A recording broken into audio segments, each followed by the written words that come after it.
Bago natin ipagpatuloy, shoutout muna kay Rowan Cabas at Bike Adventure Blog. Maraming salamat po sa inyong pagsubaybay. Kabanata 1331. Ang ika-4 na Master Yates ay nakatayo sa gitna ng pagdadalamati. Isang kakilakilabot na aura ang lumalabas sa kanyang katawan. Para bang isang tigre na matagal ng tulog ay malapit nang maipanganak muli ang mga pangil nito. Ang paggising ng tigre ay tiyak na mag-ipon ng mga buto tulad ng isang bundok at dugo na dumadaloy tulad ng isang ilog. Hindi kalayuan sa 4th Master Yates, si Evander ay nakasuot ng puting kamiseta. Tila siya ay malungkot at nalulumbay, ngunit ang mga tao na nakakaalam kung sino siya ay nanginginig pa rin sa kanilang mga paa. Handa siyang pumatay dahil nagsuot siya ng puti. Sinasabing papatayin pa ni Evander ang mga Diyos tuwing nagsusuot siya ng puti. Ito ay hindi lamang ilang alingaw-ngaw. Maraming mga digmaan ang nagdaan upang patunayan ito. Bukod doon, maraming mga kilalang tao mula sa itaas na circle ng lipunan ng Buckwood na nakatayo ng hindi maayos sa isang walang laman na puwang sa harap ng pagdadalamati. Ang isang malaking bahagi ng mga ito ay hindi kahit na mga tao mula sa Buckwood. Lahat sila ay mula sa malalaking pamilya at kinatawan para sa mga awtoridad sa Buckwood. Nandoon sila upang dumalo sa forum ng pakikipag-ugnay sa pamumuhunan at negosyo. Ngunit kailangan nilang dumalo sa libing sa araw na iyon. Ayaw nilang mamatay sa pamamagitan ng hindi paggawa nito. Ligtas na sabihin na ang utos ng ika-4 na Master Yates ay lubos na sinira ang forum ng pakikipag-ugnay sa pamumuhunan at negosyo na ginugol ng gobyerno ng Buckwood na maraming oras sa paghahanda. Ang katayuan ni Harvey York bilang isang konsultant ay lubos na iginagalang sa sandaling ito. Maliban dito, halos 15,000 tao ang nagtitipon sa likuran ng bulwagan. Lahat ng mga tao ay may suot na itim na damit na may mga puting bulaklak sa kanilang mga dibdib na may nakalulungkot na ekspresyon. Nakakagulat ang tanawin. Ang maraming mga tao na may itim na kasuotan na natipon na parang ito ay kahawig ng isang maliit na hukbo. Ang mga taong iyon ay hindi rin nagtitipon sa isang araw. Ang mga gangster na iyon ay nagmula sa buong bansa upang magtipon dito ng masunurin. Ito ang totoong kapangyarihan ng ika-4 na Master Yates. Ang ika-4 na Master Yates mula sa Texas, Amerika. Ang tanging pangunahing general ng Tsino sa puwersang militar ng Amerika. Ang isang malaking puno ay isang mahusay na kanlungan. Ang lahat ng pamilyang Yates mula sa mga kamag-anak na collateral ng Amerika ay kailangang makinig sa mga order ng 4th Master Yates. Ito ay dahil siya ang ika-4 na Master Yates ng pamilya. Ang pagkagalit sa kanya ay magiging katumbas ng galit sa buong pamilya mula sa Amerika. Maaari ring magalit ang kalahati ng Amerika sa kabuuan. Ang mga malalaking pamilya at kinatawan ng mga awtoridad ay nanginginig ng walang katapusan sa sandaling ito. Nang dumating ang pamilyang Yates mula sa Amerika sa Buckwood, marami sa kanila ang naisip na hindi sila lalakas. Maaari silang makakuha ng higit pa sa isang bahagyang mas malaking pinansyal na pangkat. Ang sinumang solong isa sa nangungunang 10 pamilya sa Country H ay madaling mapigilan ng pamilyang Yates mula sa Amerika. Kahit na ang ilang mga normal na nangungunang pamilya ay mas malakas kaysa sa kanila. Ngunit sa pagbabalik tanaw, ang kanilang mga saloobin ay isang bangkos ng mga masayang maingay na biro. Ang pamilya ay nagtitipon sa lahat ng kanilang kapangyarihan sa bansa H. Malayo na sa kung ano ang magagawa ng isang normal na top-rated na pamilya. Walang sino man ang maaaring magsimulang isipin ang lakas na hawak nila kung tipunin nila ang kanilang mga kapangyarihan sa ibang bansa. Gaano katindi ang maaaring mangyari? Lahat ay nanginginig ng walang katapusan habang tinitingnan ang ika-4 na Master Yates na nakasuot ng kanyang balabal. Ang ika-4 na Master Yates ay umikot ng dahan-dahan at inilagay ang isang palumpon ng mga bulaklak at pagkatapos ay mahinahon na inihayag. Lahat, hindi ko alam na opisyal na akong darating sa Buckwood sa isang okasyon. Una sa lahat, nais kong pasalamatan ang lahat sa pagpapadala ng aking anak na lalaki at iba pa. Tiyak kong naramdaman ang katapatan ng lahat. Sa gitna ng kanyang pagsasalita, pagkatapos ay bahagyang yumuko siya sa harap ng karamihan, ang tanawin ay sumaya ang maraming puso ng mga tao na parang pinakuluan ang kanilang dugo. Ito ay isang maalamat na pagkatao. Wala silang ibang pagpipilian kundi ang paglingkuran siya dahil sa paggalang na ito. Pang-apat na guro. Pang-apat na guro. Ang mga kalalakihan sa itim na kasuotan ay umiyak. Lubha silang naantig. Ang ika-4 na Master Yates ay itinaas ang kanyang kamay ng bahagya upang magsinyas sa lahat upang manahimik, at pagkatapos ay nagsalita siya ng dahan-dahan. Ako ay nakahiwalay sa loob ng 4 na buong taon. Ang aking paboritong palipasan ng oras ay ang pagbigkas ng mga banal na kasulatan sa mga bundok. Ngunit hindi ko naisip na ang ilang mga walang kabuluhang tanga ay papatayin lamang ang aking mga tao ng paulit-ulit. Ang Yates mula sa Amerika ay nais lamang na gumawa ng negosyo dito sa Buckwood. Hindi namin nais na magdulot ng anumang salungatan. Ngunit wala rin tayong takot sa iba. Dahil may gustong sumalungat sa amin, pupunta ako rito na kumakatawan sa pamilyang Yates mula sa Amerika. Hindi kami titigil hanggang sa masira ang Sky Corporation. Hindi kami titigil hanggang sa mapatay na si Prince York. Hindi kami titigil hanggang sa mapatay na si Harvey York. Ang pagsasalita ng ika-4 na Master Yates ay nag-echo sa lahat ng dako. Isang mata para sa isang mata, dugo para sa dugo. Lahat ng 15,000 gangster ay sumisigaw ng magkakaisa. Ang hangarin na nakamamatay ay umaapaw sa kalangitan. Ang pagpapakita ng kapangyarihan tulad nito ay nagawa ng lahat na nanginginig sa buong takot. Sino ang maglakas loob na lumaban sa pamilyang Yates mula sa Amerika? Malakas din sila. Kung may sino mang lalaban sa pamilyang ito, ang kanilang mga kapalaran ay saliado na. Pang-4 na Master, may 10 minuto lamang ang natitira bago magsimula ang libing, ngunit ang mga tao mula sa Sky Corporation ay wala pa rito. Pinaalalahanan ni Leighton Love ang ika-4 na Master Yates sa sandaling ito. Tumango si 4th Master Yates na may malamig na ekspresyon sa kanyang mukha. Ang pinakamalakas na tao sa mga lansangan mula sa pamilyang Yates na si Gus Yates, ay lumakad at tinanong, ika-4 na Master, ano ang dapat nating gawin kung ang mga tao mula sa Sky Corporation ay hindi darating at ianggat ang kabaong? Ang ika-4 na Master Yates ay naningkit ang mga mata, pagkatapos ay malamig na sumagot pagkatapos ng ilang sandali, pagdating ng oras na iyon, magpapakita tayo mismo sa pintuan ng kumpanya. Sa oras na ito, gagawin natin ang kabuuan ng Buckwood na bayaran ang presyo. Naiintindihan ko, ika-4 na guro. Handa akong mamuno sa paniningil. Napuno si Gus ng nakamamatay na hangarin. Siya ay nagmula sa Hilagang Silangan, at siya ang kinakatakutang boss doon.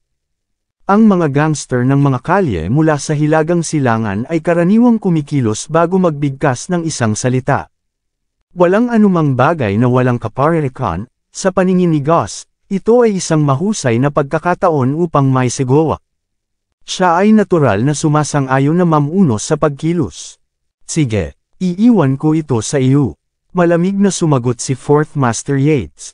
Sa ngayon, may biglang tumunog mula sa pasukan ng sementeryo. Narito ang Sky Corporation. Ang lahat ng mga tao na naruroon ay nagyelo. Halos lahat sila ay tumingin sa pag-iisa. Ngunit sa sandaling tumingin silang lahat, ang kanilang mga ekspresyon ay nagbago na galit na galit. Ito ay dahil ang mga tao ay itinataas ang isang sinaunang kabaong sa loob. Ayon sa ideya ng 4th Master Yates, ang Sky Corporation ang siyang darating dito upang lumuhad at magsisi. Ngunit talagang nagdala sila at nagtaas ng kabaong dito sa oras na ito. Ano ang pinaplano nilang gawin? Ito ba ay isang hamon? Ang karamihan ng tao ay naghahalo ng kanilang mga ngipin sa sandaling ito. Ang kanilang mga ekspresyon ay lubos na kakilakilabot. Lalo na nais ng pamilyang Yates na mapunit ang mga tao na nag-angat ng kabaong na magkahiwalay ng masama sa sandaling ito. Ang ika-4 na Master Yates ay makikita na kumaway sa kanyang kamay upang pigilan ang iba na magdulot ng isang pagkilos. Bang! Sa ilalim ng tingin ng karamihan, ang kabaong ay itinapon sa lupa matapos na itinaas sa harap nila. Kumusta, ika-4 na Master Yates? Narito ako upang magpadala ng salita sa lugar ng may-ari ng Sky Corporation, ang konsultant para sa pamahalaan ng Buckwood, sinabi ng lalaki sa harap na may ngiti. Paano ang lakas ng loob mo? Gaano katindi na ang isang lingkod na tulad mo ay magsasalita sa aking lugar? Si Gus ay kumukulo sa galit, hindi kailanman gumawa ang sinuman na random na tao ay maaaring makipag-usap lamang sa ikaapat na Master Yates na ganyan. Ang ikaapat na Master Yates pagkatapos ay mahinahong sumagot, hindi mahalaga, nais kong makita kung anong uri ng mga trick na naimbak nila para sa akin. Kung gayon, dalawang pinapahalagahan na panauhin. Taos puso kong nais na magkaroon ka ng kaluwalhatian ngayon para sa bawat solong araw ng iyong buhay, ikaapat na Master Yates. Ito, ang karamihan ng tao ay nanghina matapos marinig ang mga salitang iyon. Hindi man nila masabi ang isang solong salita, ang mga salitang iyon ay sobrang nakakagulat. Sinumpa ba ng lalaki ang ikaapat na Master Yates na mamatay ang kanyang mga anak bawat taon sa pamamagitan ng pagsasabi na sa isang libing? Pang-apat na guro, ang dalawang ito ay masyadong mapagmataas. Hindi na kailangang maghintay para sa kanila. Kami ay papatayin na ang mga tao ng Sky Corporation ngayon. Malamig at naiinis ang tingin ni Gus Yates, hinahanap nila ang kanilang mga kamatayan, hinihimok ang pamilyang Yates mula sa Amerika na ganyan. Ang lahat ng mga kamag-anak na collateral ng pamilya ay nagpapakita ng malamig na mga tingin sa kanilang mga mata sa sandaling ito. Ang mga taong iyon ay ipinagmamalaki bilang mga kamag-anak na collateral ng pamilyang Yates mula sa Amerika. Gayunpaman, ang isang tao ay talagang naglakas loob na mang-insulto sa pinakamaimpluwensyang tao sa pamilya, ang ikaapat na Master Yates. Sino ang hindi kumukulo sa galit? Mapahamak siya. Mapahamak na Prince York. Kami ay papatayin agad si Harvey York sa mga susunod na oras. Gaano katindi ang dalawang ito na tutulan ang ikaapat na Master Yates? Hindi nila alam kung ano ang mabuti para sa kanila. Patayin. Papatayin namin sila sa aming paraan.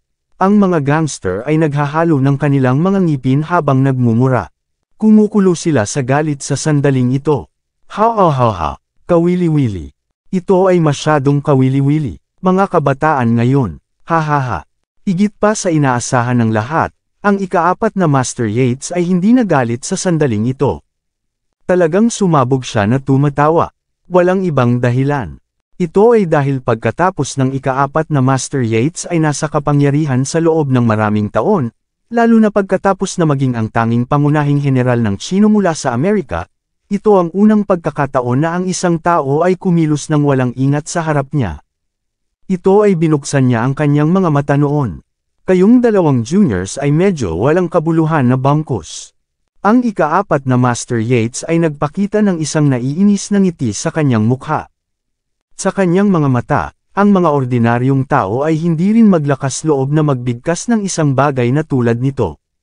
Ang dalawang juniors na iyon ay maaaring baliw lamang.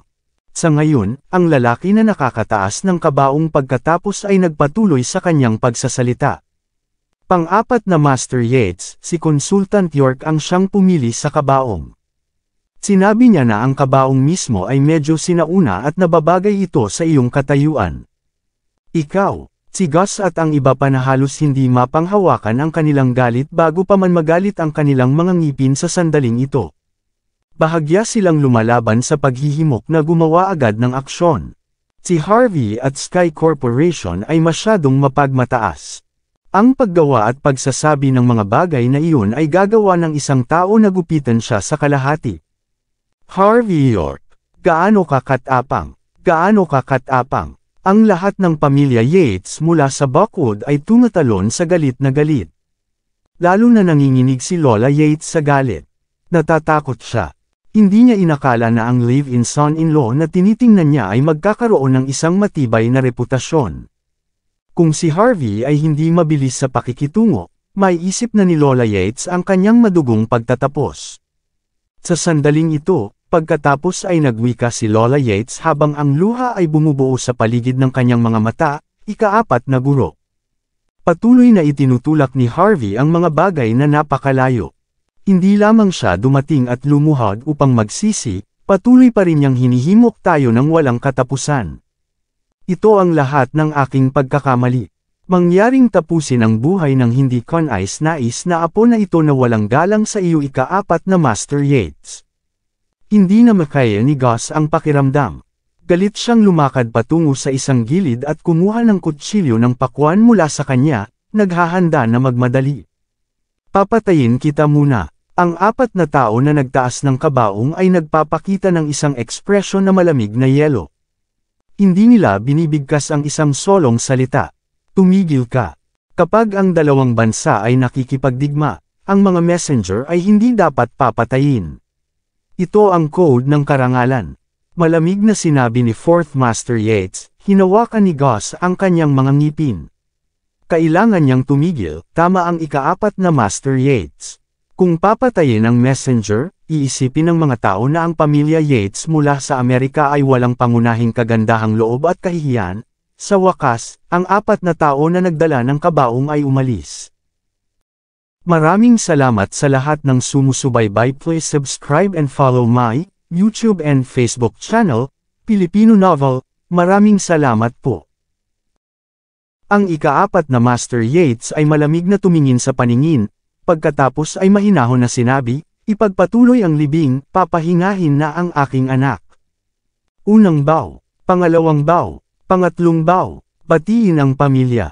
Hindi mabilang na mga tao ang naghahatid ng mga bouquet sa maayos na paraan sa sandaling ito. Ang isang tanawin na tulad nito ay lubos na nakakagulat. Ang mga libing ng mga hari sa nakaraan ay maaaring hindi kahit na magkaroon ng karapatang gawin ito. Pang-4 na guro, dapat ba tayong magsimula na sa libing? Tahimik na nagtanong si Layton Love. Hindi na kailangang magmadali. Nais ko ang bawat solong mas mataas na up ng Sky Corporation ay magdala ng mga kabaong. Gusto ko sina Prince York at Harvey York na inilibing din sa ilalim ng kabaong. Ngayon pupunta tayo. Dahil may gustong maglaro, makikipaglaro tayo sa kanila. Pumunta tayo sa Sky Corporation. Makibalita sa buhay si Prince York. Ang 15,000 mga tao na naruroon ay umuungal na galit, lahat sila ay kumukulo sa galit. Ang lahat ng mga kilalang tao ng Buckwood ay nagbigay ng isang tawag sa telepono matapos makita ang tanawin, na hiniling sa kanilang pamilya na isara ang shop at ang kanilang mga pamilya na manatili sa bahay. Ang ika-4 na Master Yates ay handa na bumuo ng isang ilog ng dugo dahil sa kaguluhan na ito. Ang pinakamahalagang bahagi siya ay may diplomatikong kaligtasan dahil siya ay Amerikano. Kahit na nakagawa siya ng mga taksil na kasalanan sa bansa H, kailangan lamang niyang ibalik sa Amerika para sa paglilitis ayon sa mga regulasyon sa extradition. At sa awtoridad ng pamilyang Yates sa Amerika, malamang na makalabas siya ng hindi nasaktan. Iyon ang dahilan kung bakit tiwala ang ika-4 na Master Yates. Ngunit hindi lahat ay handang makipaglaro sa kanya. Kahit na ang pamilya Yates mula sa Amerika ay hindi target ang mga tao, ito pa rin ay isang napakalaking pagkawala na makakasama sa kanila. Di nagtagal, ang lahat ng mga kilalang tao ay umalis mula sa likuran ng bundok. Narito sila upang dumalo sa isang libing, hindi isuko ang kanilang sariling buhay. Hindi sila pinigilan ng ika-4 na Master Yates dahil dito. Pagkatapos ay kumaway siya sa sandaling umalis na ang lahat. Lahat ng kanyang mga subordinate ay natipon. Naghahanda silang umalis. Sa ngayon, si Evander, na hindi nagsabi ng isang solong salita bago, ay lumakad palabas ng sulok at tumingin sa pasukan ng sementeryo. Ang lahat ng iba pa ay nakaramdam din ng isang bagay. Mabilis nilang inilipat ang kanilang tingin patungo sa parehong direksyon. Ang pintuan ng sementeryo ay sinipa ng pabukas. Kalmadong lumakad sa loob ang isang silweta. Pang-4 na Master Yates, nagustuhan mo ba ang kabaong na binili ko para sa iyo? Hindi ka dapat tumatakbo, matandang tao. Paano mo nais na may libing din dito? Ang pang-4 na Master Yates at ang iba pa ay bahagyang nanginginig. Ito ay walang iba kundi si Harvey na dumating dito. At sa tabi niya, sina Ethan Hunt, Ray Hart, at Tyson Woods lahat ay tahimik na tumayo. Ang kanang kamay ni Ethan ay inilagay sa kanyang lagayan ng sword habang tumitingin sa 15,000 kalalakihan na may malamig na tingin. Itinaas ng ika-4 na Master Yates ang kanyang kamay matapos makita ang tanawin, sumanyas siya upang ihinto ang paggalaw ng lahat.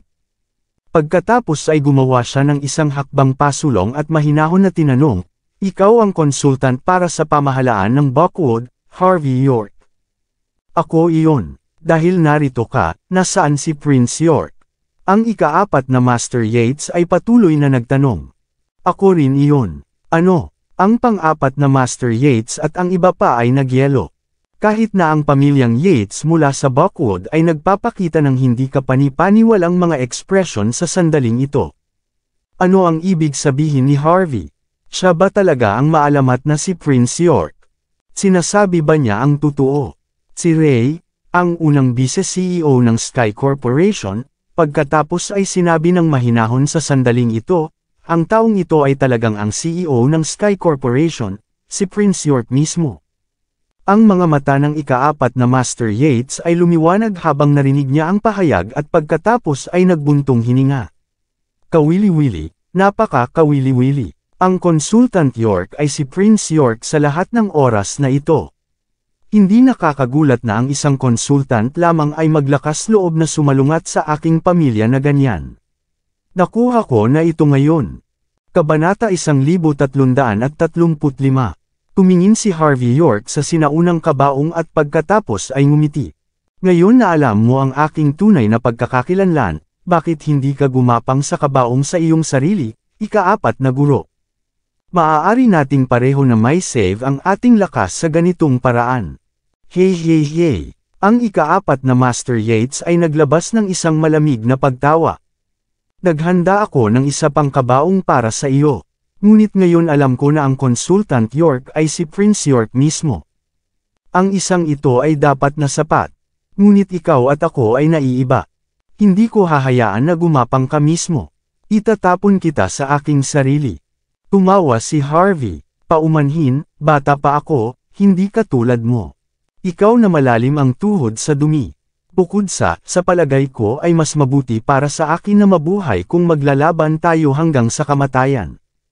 Kailangan ako ng mundo na panatilihin ang kapayapaan pagkatapos ng lahat."